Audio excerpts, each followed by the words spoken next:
오늘 말씀의 제목은 예배, 시청과 관람, 그렇게 제목을 정했습니다. 그리고 부제를 달았는데 코로나19가 가져온 예배의 시험, 그렇게 제목을 정했습니다. 예배의 시청과 관람, 코로나19가 가져온 예배의 시험. 본문의 말씀 요한복음 4장 23절로 24절입니다. 요한복음 4장 23절로 24절을 오늘 본문의 말씀으로 선택을 했습니다. 신약성경 148페이지, 신약성경 148쪽 요한복음 4장 23절, 24절. 너무나 잘 아는 그런 예수님께서 우리에게 주신 말씀입니다. 제가 봉독하겠습니다. 아버지께 참으로 예배하는 자들은 신령과 진정으로 예배할 때가 오나니 곧 이때라. 아버지께서는 이렇게 자기에게 예배하는 자들을 찾으시느니라. 하나님은 영이시니 예배하는 자가 신령과 진정으로 예배할지니라. 두 번이나 반복해서 신령과 진정으로 예배해야 될 것에 대해서 말씀하고 계십니다. 이 말씀 자체가 우리에게 주는 아주 분명하고 단순한 뜻이 있습니다. 그렇죠? 예배는 어떤 예배로 드려져야 된다? 신령과 진정으로 드려져야 된다는 것입니다.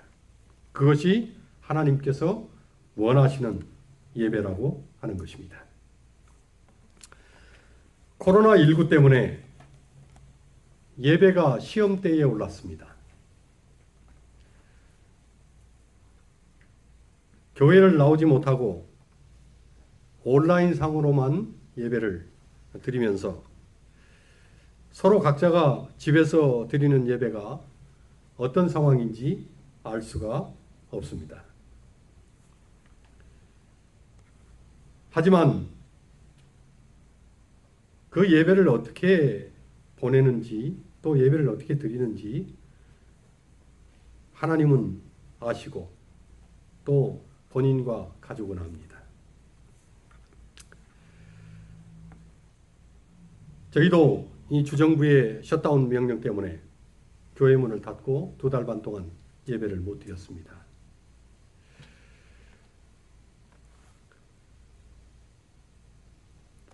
그 2달 반 그 가량 동안에도 사실 저희 집은 늘 그랬던 것처럼 금요일 날 안식일을 잘 예비하고 그리고 안식일에는 정장을 입고 평소에 하던 그대로의 예배 형식으로 예배를 드렸습니다.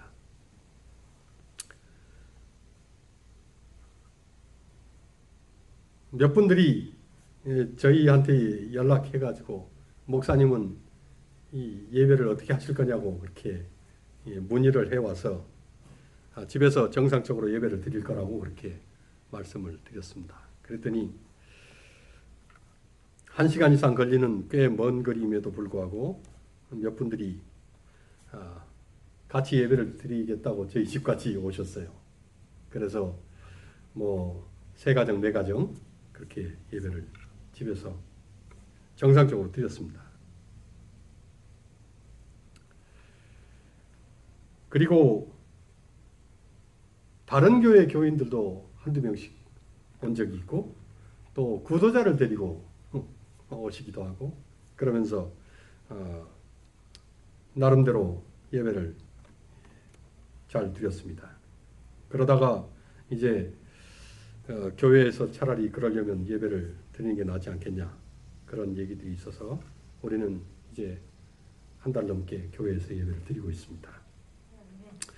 예, 마스크를 끼고 손세정제로 손을 깨끗이 소독하고 그리고 될 수 있으면 6피트 거리 간격도 유지하고 교회 내 환기가 잘 유통되도록 그렇게 하면서 예배를 드립니다. 하지만 아직도 대다수의 교회들이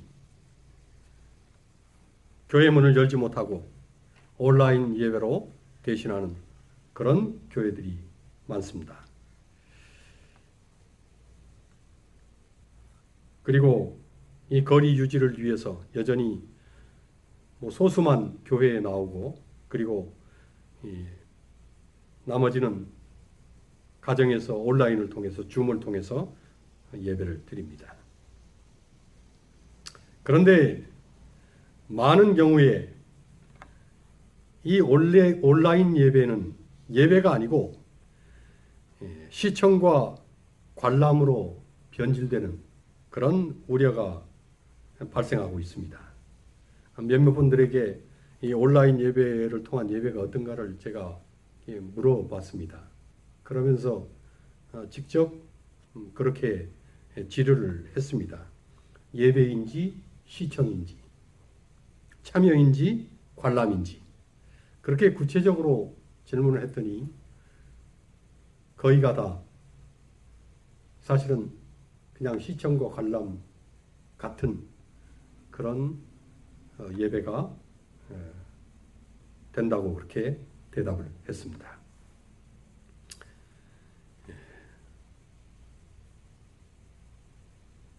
진정으로 드려지는 그런 예배의 느낌보다는 단지 시청과 관람 수준에 그친 것입니다. 아직 이 온라인 예배가 익숙치 못해서 그럴지도 모르겠습니다. 하지만 제 개인적인 생각으로는 시간이 지나도 이 온라인 예배가 진정성 있는 그런 예배에 이를지는 미지수입니다. 도리어 익숙해지면 정말 시청과 관람으로 관습화될지 모르겠습니다. 그게 제가 느끼는 느낌입니다. 저는 이 코로나19로 인해서 예배가 무엇인지에 대한 이 본질적인 접근이 있어야 한다는 생각을 합니다. 지금 예배가 시험을 받고 있는 것입니다. 예배에 대한 도전인 것입니다. 예배에 대한 올바른 이해가 지금 있어야 하고 필요하다는 생각을 하는 것입니다. 코로나19가 예배의 본질을 흔들고 있기 때문에 그렇습니다. 그래서 예배라는 것이 무엇인지에 대한 정말 성서적인 확실한 인식이 우리에게 있어야 합니다. 예배를 뭐라고 생각합니까? 우리는 예배를 통해서 무엇을 기대합니까? 예배를 드리고 나면 무엇이 남습니까? 예배를 드리고 무엇이 달라졌습니까? 예배는 하나님의 백성이 하나님을 만나는 거룩한 교제입니다. 예배를 통해서 하나님은 당신의 백성들을 만나주시는 것입니다.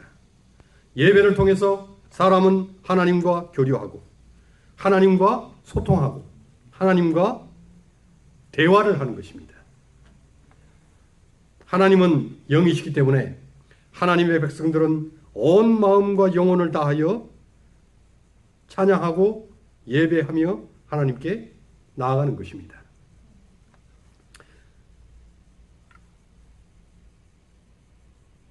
하나님과의 만남이기 때문에 이 만남에는 사실은 불꽃 튀는 감동이 있어야 합니다. 거룩한 영의 뜨거운 교감이 있어야 하는 것입니다. 조금 과한 표현일지는 모르겠지만 하나님과의 만남에는 정말 때로 수년 동안 잃어버린 아이를 찾기 위해서 찌라시를 돌리고 그리고 직업도 전폐하고 아이를 찾고 찾아다니다가 만났을 때에 그때의 그런 만남, 때로는 외국에 입양되어 갔다가 수년이 흐른 다음에 어떻게 해서 부모를 찾아서 다시 만나게 될 때에 그때 느끼는 그 만남,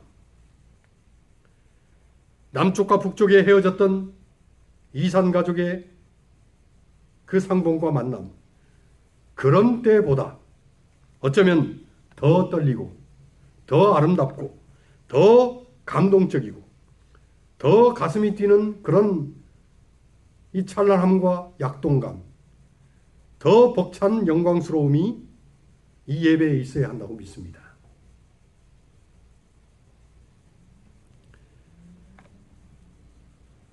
그래야 그것이 예배인 것이고, 또 그렇게 드려져야 진정한 예배의 모습이고, 그것이 예배다움인 것입니다.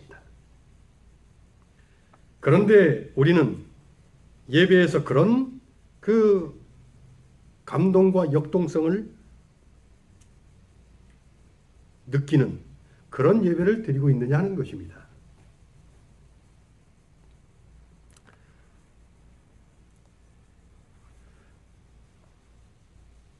예배에 대해서 사실 이렇게 비교해서는 안 될지 모르지만, 제가 오늘 제목을 이 예배의 시청과 관람이라고 그렇게 제목을 정했기 때문에 현실적인 좀 비교를 생각을 해봅니다. 많은 사람들이 영화나 TV 드라마를 좋아합니다. 많은 사람들이 자신이 좋아하고 즐겨보는 드라마의 방영 시간을 기다립니다. 그리고는 지난 장면에 이어서 다음 장면은 어떻게 될 것인지 마음을 졸입니다. 왜 그럴까? 무엇 때문에 실제도 아닌 대부분 그게 만들어지고 짜여진 그런 가공된 이야기에 사람들이 그렇게 빠져드는 것일까?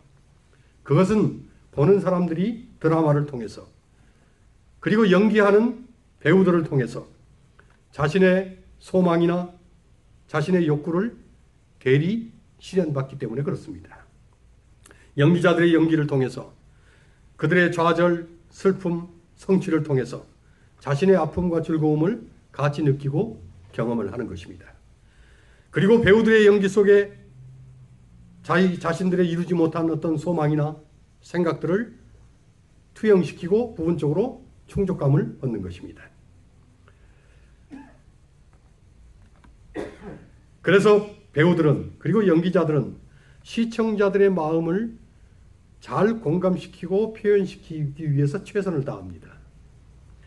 주인공의 울분, 억울함, 슬픔, 고통, 이런 것들을 배우들이 진짜 그런 것처럼 재현하면 그 연기자들을 통해서 울기도 하고 웃기도 합니다. 제가 어렸을 때에, 여기 나이 드신 분들은 기억하실지 모르겠지만 여로라고 하는 드라마가 있었어요. 동네에 TV가 하나밖에 없었기 때문에 그 TV 있는 집에 다 모여서 그걸 봤습니다. 저는 어렸을 때 그걸 보면서 그게 진짜인 줄 알았어요. 왜냐하면 그걸 보는데 동네 사람들이 다 보면서 우는 것입니다.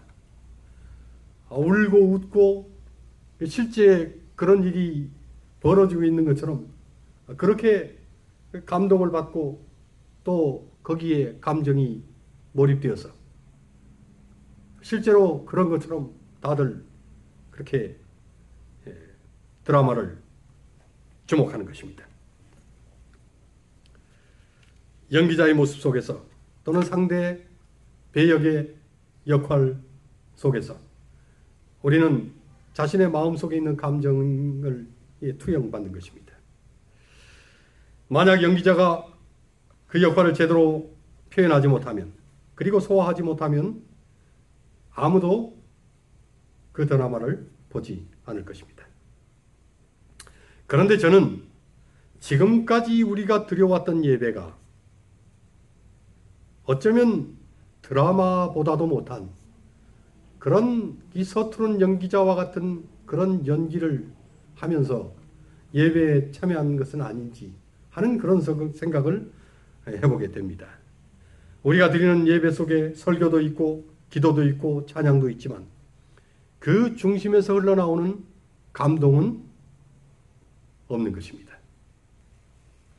주님께 대한 사모함, 갈망, 그리움, 이런 것들이 예배에 존재하지 않는 것입니다. 그리고 설교하는 사람도, 찬양하는 사람도, 기도자도, 예배자도 덤덤하고 무표정한 그런 모습으로 책을 읽는 것처럼 예배도 아니고 연기도 아닌 그런 예배를 우리는 드리는 것입니다. 그 중심에서 영이 흘러나오지 않기 때문에 메아리도 없고 울림도 없습니다. 느낌도 없고 진동도 없고 반향도 없는 것입니다. 사실 우리가 드리는 예배는 연기가 아닌 것입니다. 이것은 리얼입니다. 그리고 우리가 드리는 예배는 가공된 드라마가 아니고 팩트인 것입니다. 하나님은 우리가 드리는 예배를 직접 받으시는 것입니다.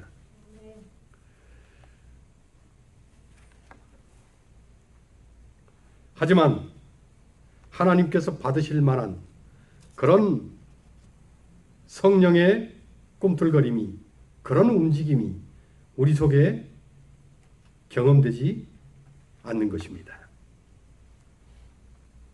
그러니 감동도 없고 뜨거움도 없고 가슴 뛰는 기쁨도 없이 그냥 무덤덤한 것입니다. 때로는 담담하다 못해 냉정하기까지 합니다. 오늘 우리가 드리는 예배의 실상이 그런 것입니다. 사사기에 보면 삼손과 들릴라의 이야기가 나옵니다. 삼손이 이 들릴라의 요구에 시달리다 못해 드디어 자신의 힘의 비결을 이야기합니다. 그러자 들릴라가 삼손의 말을 듣고 블레셋 군사들을 불러들이고 삼손을 결박해서 끌고 갑니다. 그런데 이 들릴라가 블레셋 군사들에게 이제 삼손이 힘이 빠졌으니 그를 잡으러 오라고 전갈할 때에 그렇게 얘기를 합니다. 사사기 16장 18절에 보면 삼손이 내게 진정을 토하였으니 이제 한 번만 올라오라. 들릴라가 삼손의 말이 이번에는 진정한 것이라고 이야기를 하는 것입니다. 어떻게 삼손이 한 말이 이번에는 진정한 것이라고 그렇게 이야기를 했을까?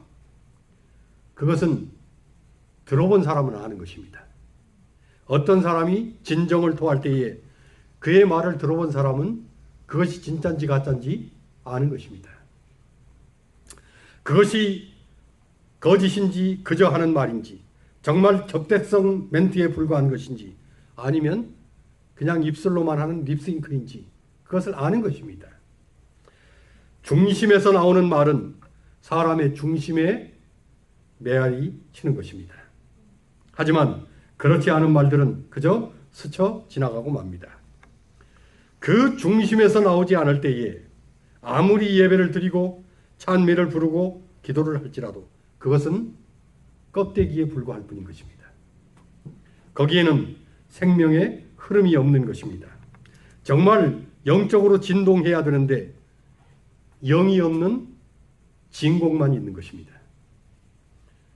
진동이 아니고 진공일 뿐이고 울림이 아니고 먹통일 뿐인 그런 예배가 우리가 하나님께 드리고 있는 예배의 실제 모습은 아닌가 하는 것입니다. 하나님은 영이십니다. 그리고 예배는 영과 영의 교류인 것입니다. 영과 영이 만나는, 그래서 불꽃이 튀는 그런 순간이 예배의 순간인 것입니다. 그렇기 때문에 내 심령 깊은 곳으로부터, 내 내면 깊은 곳으로부터 영이 살아나서 울려 나오는 그런 하나님의 영과의 교감이 있는, 그래서 반드시 감동이 있고 때로는 눈물이 있고 감사가 있고 기쁨이 있는 그런 예배가 우리의 예배의 모습이어야 하는 것입니다.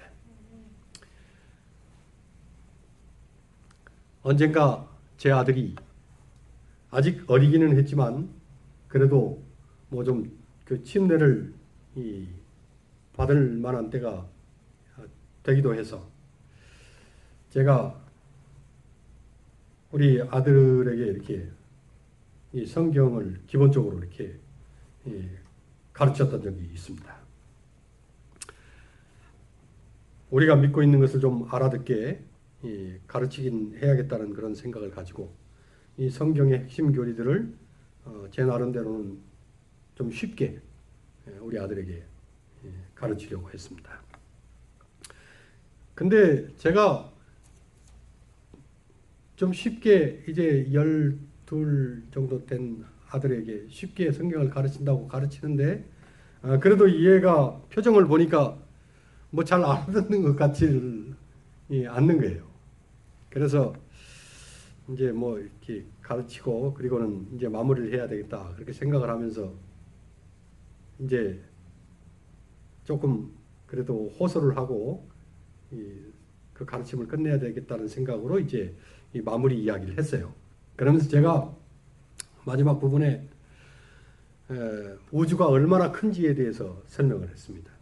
그 어마어마한 우주의 크기에 비해서 이 지구라고 하는 것이 얼마나 작은지, 그 바늘로 점을 찍은 것만도 못한 그 우주에 비해서 지구가 그렇게 작고, 그 바늘 끝 점으로 찍은 그 속에 또 나라고 하는 존재는 70억이 넘는 인구 중에 하나에 불과하다고 얘기를 했습니다. 그런데 그 아무것도 아닌 정말 미미한 그런 나 하나를 위해서 십자가를 지신 하나님의 사랑은 얼마나 위대한 것인지 정말 나름대로 최선을 다해서 설명을 했습니다. 근데 이 아들이 뭔가 알아들은 것처럼 약간 심각한 표정을 짓고는 저에게 툭 하고 한마디를 던진 게 있어요. 그 한마디가 지금도 제 마음에 맺혀 있습니다. 제 아들이 그 말을 이렇게 툭 던진 것이 목사인 아빠에게 어떤 그 심적인 반향을 일으켰는지 모를 겁니다. 그리고 자기가 그런 말을 했었는지도 모를 것입니다. 근데 제 아들 녀석이 저에게 툭 던진 한마디가 뭔가 하면 이것입니다. 아빠, 제가 어마어마한 우주에 비해서 지구는 얼마나 보잘것없는지, 그 속에 나라고 하는 존재는 정말 얼마나 미미한 것인지, 그럼에도 불구하고 그런 나 하나를 위해서 하나님이신 예수께서 생명을 바쳤다는 그 이야기를 듣고는 제 아들이 아빠는 어떻게 그런 굉장한 얘기를 아무것도 아닌 것처럼 말하세요? 그렇게 저한테 질문을 던진 것입니다. 제 나름대로는 굉장하게 얘기했어요. 굉장하게 얘기했는데 제 아들은 이게 정말 굉장한데 아빠는 그냥 굉장한 것처럼 그렇게 말한 것처럼 그렇게 들은 것입니다.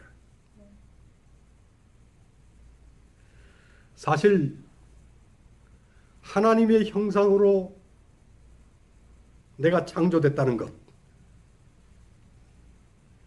나 같은 죄인이 구원을 받았다는 것, 그런 죄인이 영생을 얻었다는 것, 나 같은 정말 보잘것없고 초라한 인생이 온 우주의 주권자이시오 창조자이신 하나님의 자녀가 되었다는 것,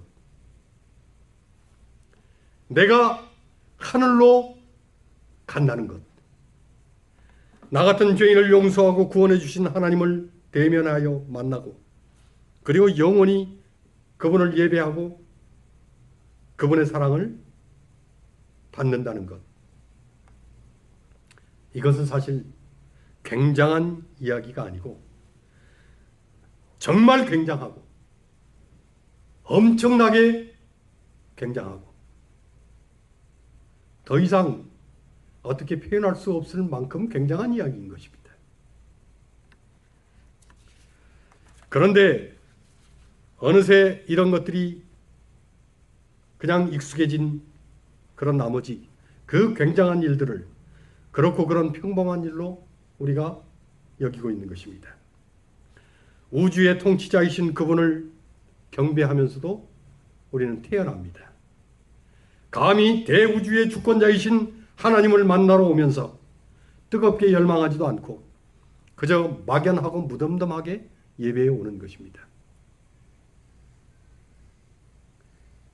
만약 트럼프 대통령을 만나러 가게 된다면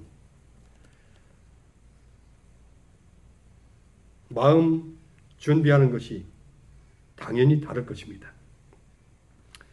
하물며 하나님을 만나러 가는 일은 이 지상에 아무리 위대한 사람을 또 지위가 높은 사람을 만난다 할지라도 비교될 수 없는 그런 놀랍고 엄청난 일인 것입니다. 그럼에도 불구하고 우리는 그냥 막연히 태연하게 교회에 오는 것입니다. 어쩌면 하나님 외에 우리가 좋아하는 세상의 것들이 너무 우리의 마음을 채우고 있어서 그래서 하나님께 무덤덤해졌는지도 모릅니다. 삶이 분유하고 복잡해져서 하나님의 영과 교통할 공간이 내 속에 적어지고 거의 없어질 그런 지경에 처해서 그렇게 된 건지도 모르겠습니다. 우리는 날마다 밥을 먹고 잠을 자고 아침에 일어나면 세수를 하듯이 그렇게 예배에 갑니다. 그리고는 익숙한 찬미 몇 개 부르고 순서에 따라 일어서기도 하고 앉기도 하고 그리고 대표기도 하면 제가 그 속을 들여다보지 못해서 모르겠지만 딴 생각을 하기도 하고 그리고는 설교가 시작되면 잠시 눈을 감고 끄덕끄덕 하다가 예배가 마쳐집니다.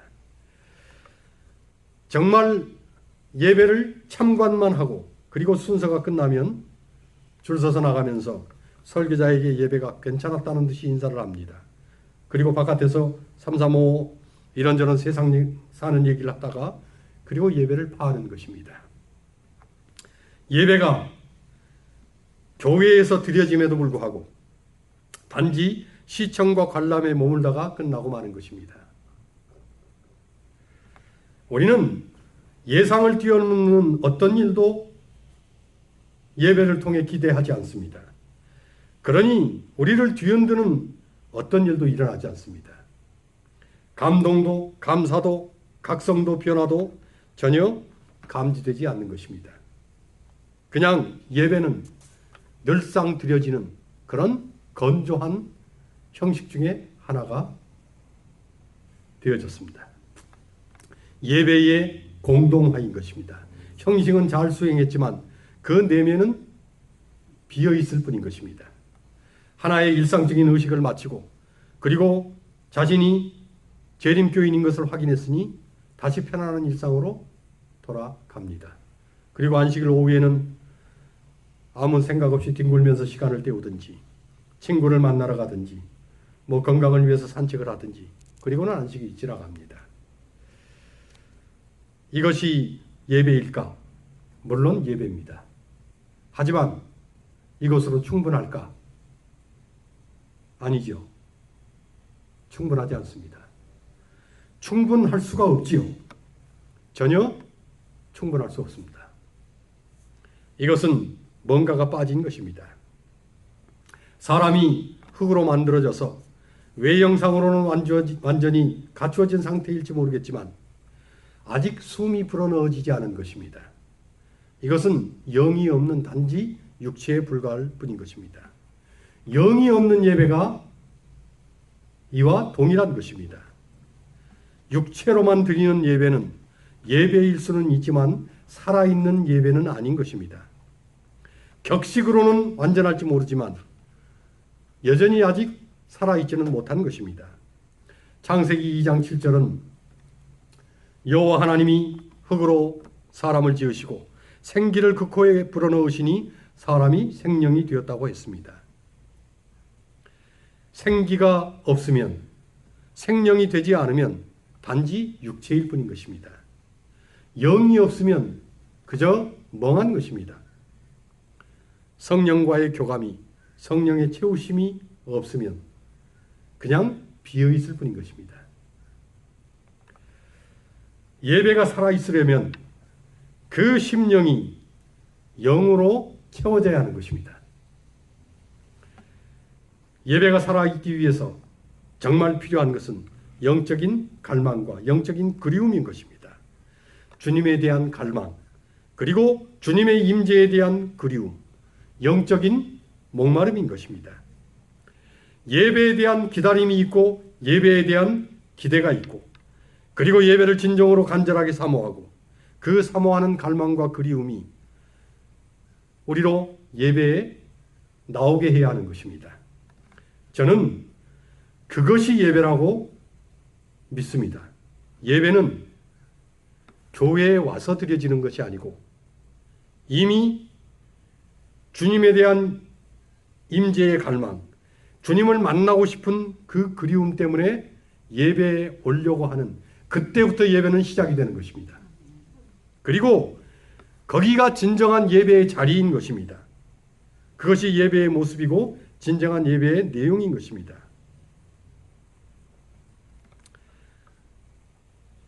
예배는 형식 이전의 마음인 것입니다.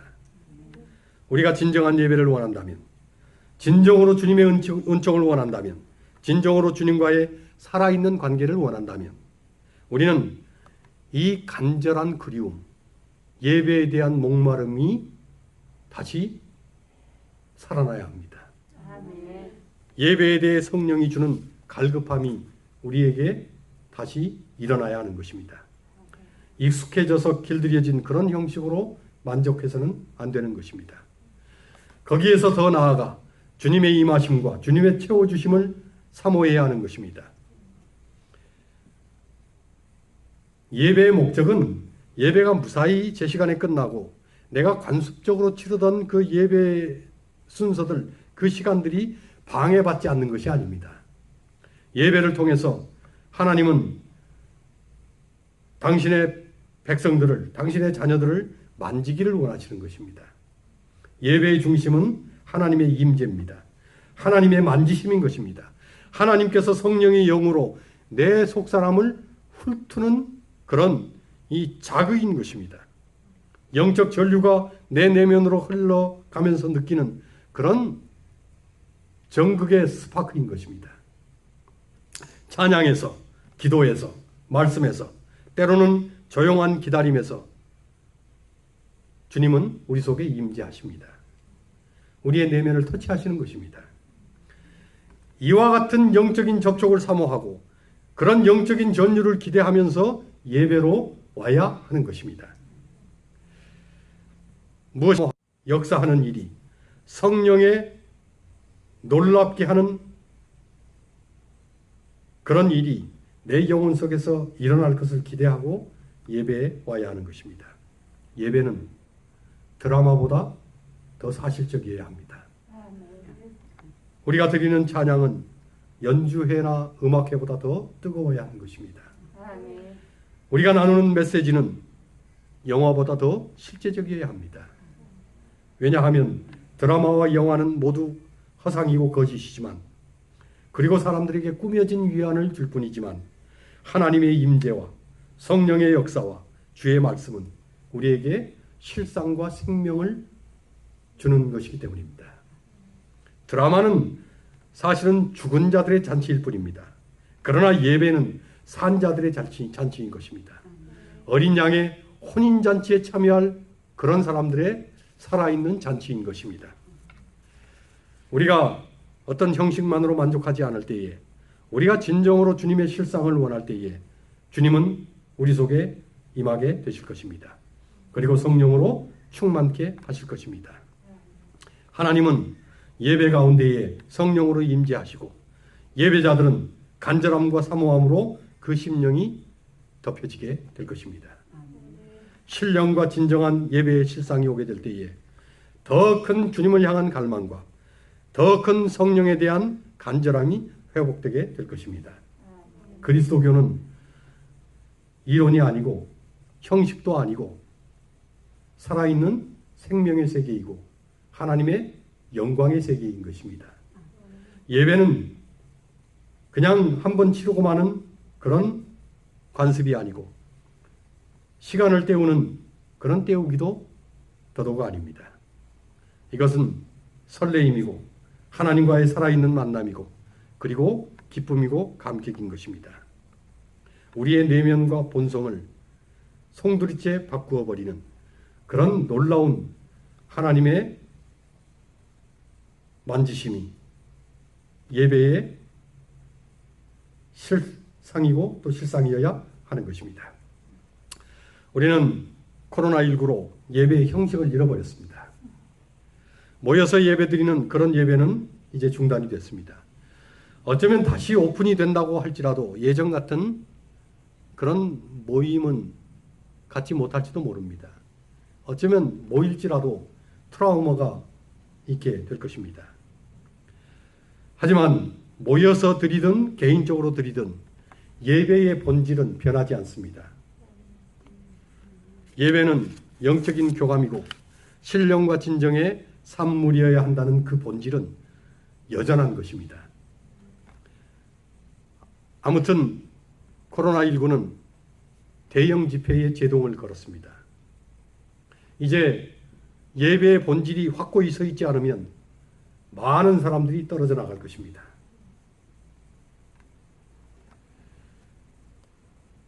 우리는 이제 모여서 대면하여 예배드리는 그런 예배들은 약화되어 버린 그런 시대를 살게 되었습니다. 하지만 사람들과의 비대면이 도리어 하나님과의 1대1의 대면의 기회를 열어줬습니다. 저는 위기가 기회라고 다시 한번 생각을 합니다. 예배는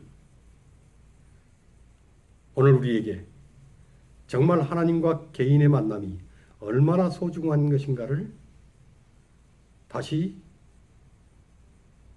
일깨우고 우리의 마음을 하나님을 향하도록 그렇게 다가오고 있습니다. 비록 우리가 영상일지는 모르겠지만 그것이 중요한 것이 아니고 내 내면의 상태의 준비가 중요한 것입니다. 예배는 정말 마음인 것입니다. 예배는 신령인 것입니다. 예배는 영적인 것입니다. 조용히 심령을 내려놓고 성령과 교통하고자 준비된 마음으로 참여하면 온라인 속에서도 우리는 성령의 임재를 감지할 수 있습니다. 아멘. 예배는 화면과의 소통이 아니고 살아계신 하나님과의 소통이기 때문에 그렇습니다. 비록 온라인일지라도 시청과 관람이 아니고 영과의 소통이 되기를 간절히 권고합니다. 아멘. 그러려면 이것이 화면이 아니고 내면이어야 하며 이것이 화상이 아니라 주의 형상임을 인식해야 하는 것입니다. 온라인상에서라도 예배의 존재함과 신령과 진정함이 살아있다면 얼마든지 우리는 예배할 수 있고 예배의 살아있음을 느끼고 맛볼 수 있습니다. 하지만 몇 가지 우리가 영상을 통해서 온라인을 통해서 때로는 설교를 듣기도 하고 예배를 드리기도 하는데 몇 가지 주의를 요할 필요가 있습니다. 그 중에 정말 중요한 세 가지만 권고를 드립니다. 첫째는 가려서 보고 가려서 들을 줄 알아야 한다는 것입니다. 갈수록 우리는 더 많은 정보의 홍수 속에 살게 될 것입니다. 누구나 영상을 만들고 누구나 다 한마디씩 합니다. 요즘 설교를 들어보려고 유튜브에서 오픈을 하면 얼마나 많은 설교들이 올려져 있는지 모릅니다. 근데 어떤 설교는 누가 하는 것인지 알 수도 없는 그런 영상들도 올라옵니다. 교회나 종파를 초월해서 유명하다고 하는 목사, 신부, 스님 그 설교와 설법까지 다 들을 수 있습니다. 내용도 있고 들을 만한 기별도 있습니다. 하지만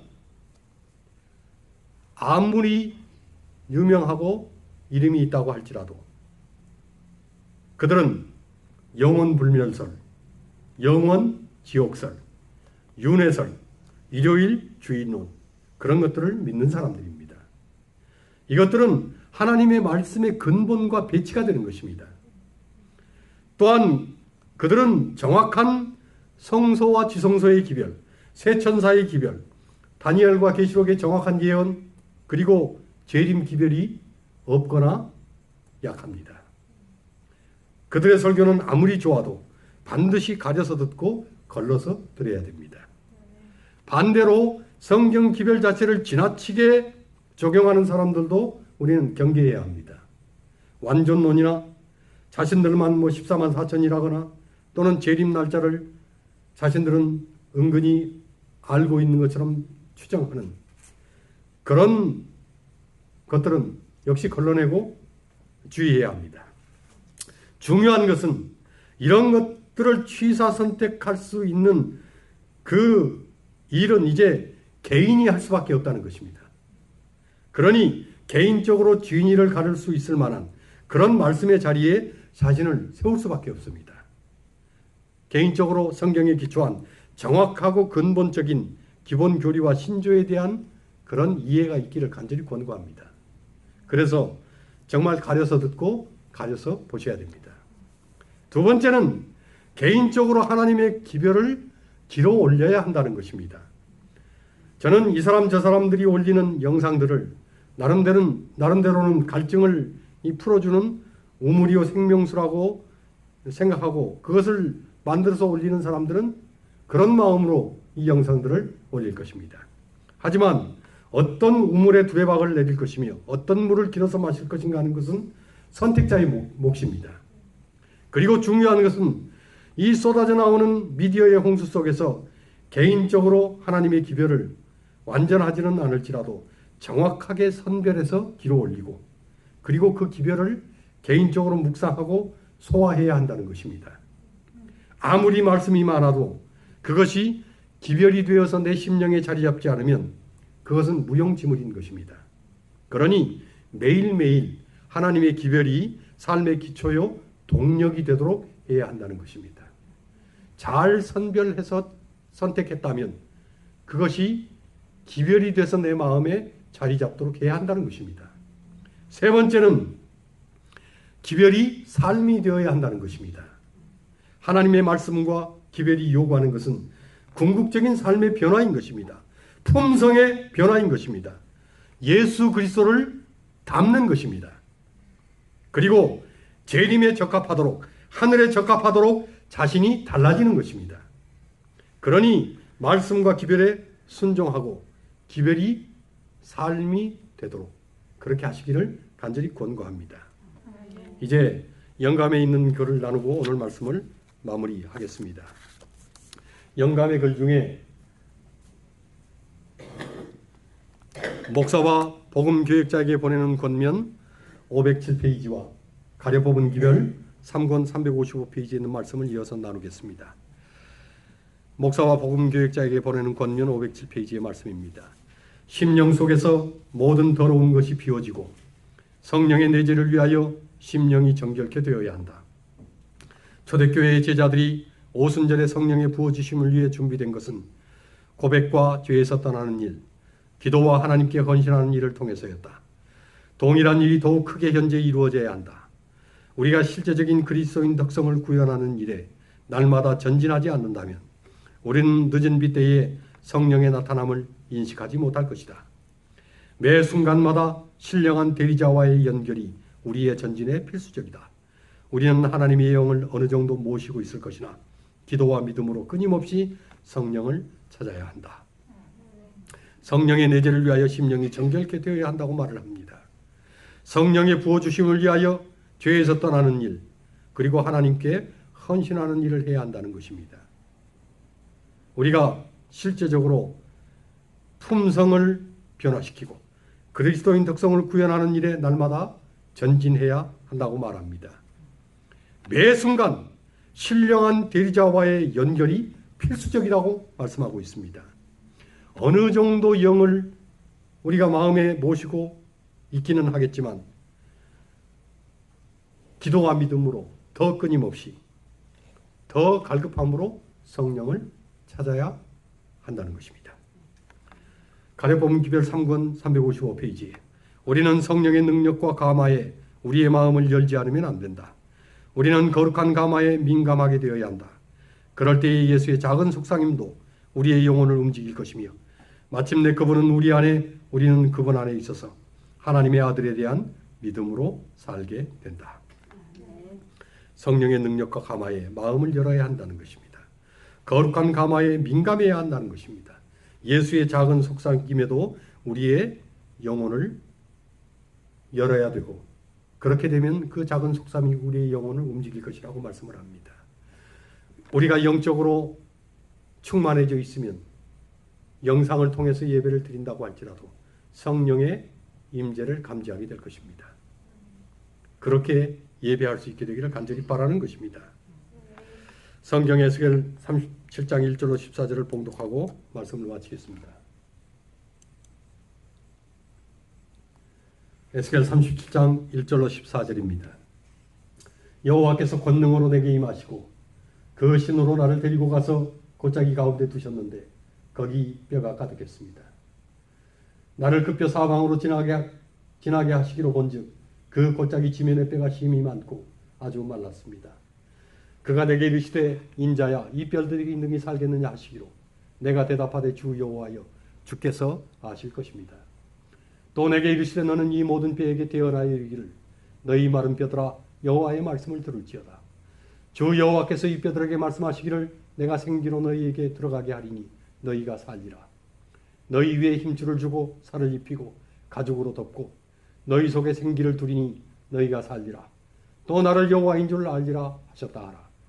이에 내가 명을 쫓아 대언하니 대언할 때에 소리가 나고 움직이더니 이 뼈 저 뼈가 들어맞아서 뼈들이 서로 연락했습니다.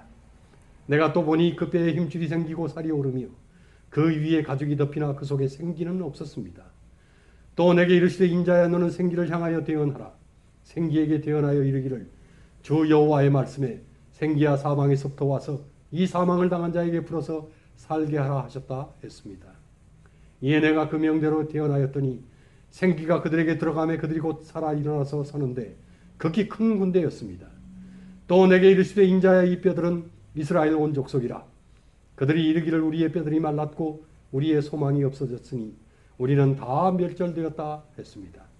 그러므로 너는 대언하여 그들에게 이르기를 주 여호와의 말씀에 내 백성들아 내가 너희 무덤을 열고 너희로 거기서 나오게 하고 이스라엘 땅으로 들어가게 하리라.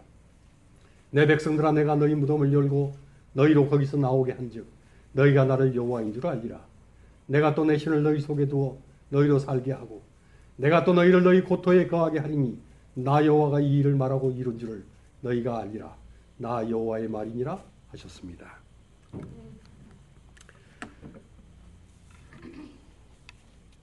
저는 선지자 에스겔이 꿈꾸었던 마른 뼈의 환상을 지금도 꿈꾸고 있습니다. 하나님의 생기가 들어가면 힘줄이 생기고 살이 입히고 가죽이 덮이고 이 뼈 저 뼈가 맞아 들어가서 지극히 큰 군대가 되는 꿈입니다. 우리가 교회에 모여서 예배를 드리든 영상으로 예배를 드리든 성령께서 역사하시면 생기가 들어가면 살아나는 놀라운 역사가 있게 될 것입니다. 이것은 꿈도 아니고 환상도 아니고 현실이 될 것을 믿습니다. 정말 비록 영상일지라도 저는 성령의 역사하심으로 우리 모두를 초청하기를 원합니다. 하나님의 영, 하나님의 신, 하나님의 생기의 자리로 우리가 나아가기를 간절히 소원합니다. 하나님께서 우리 안에 예수의 영으로 십자가의 영으로 성령의 영으로 임재하시고 그런 우리를 통해서 기꺼이 하나님께서 영광을 받으시게 되기를 주님의 이름으로 간절히 축원합니다. 아멘.